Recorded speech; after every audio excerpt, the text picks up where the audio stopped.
بسم اللہ الرحمن الرحیم۔ رسول اللہ صلی اللہ علیہ وسلم نے فرمایا، 7 آدمی ایسے ہیں جنہیں اللہ تعالیٰ قیامت کے دن اپنے عرش کے نیچے سایہ دے گا، جبکہ اس کے عرش کے سائے کے سوا کوئی اور سایہ نہیں ہوگا۔ نمبر 1، عادل حکمران۔ نمبر 2، نوجوان جس نے اللہ کی عبادت جوانی میں پائی۔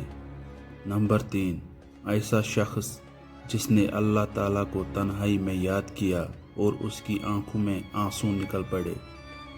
نمبر 4، وہ شخص جس کا دل مسجد میں لگا رہتا ہے۔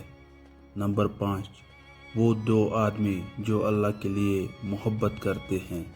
نمبر 6، وہ شخص جسے کسی بلند مرتبہ اور خوبصورت عورت نے اپنی طرف بلایا اور اس نے جواب دیا کہ میں اللہ سے ڈرتا ہوں۔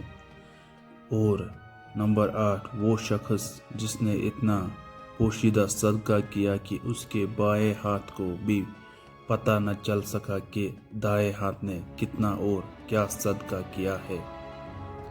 صحیح بخاری 6806۔ اچھی بات پھیلانا صدقہ جاریہ ہے۔ Share and subscribe please.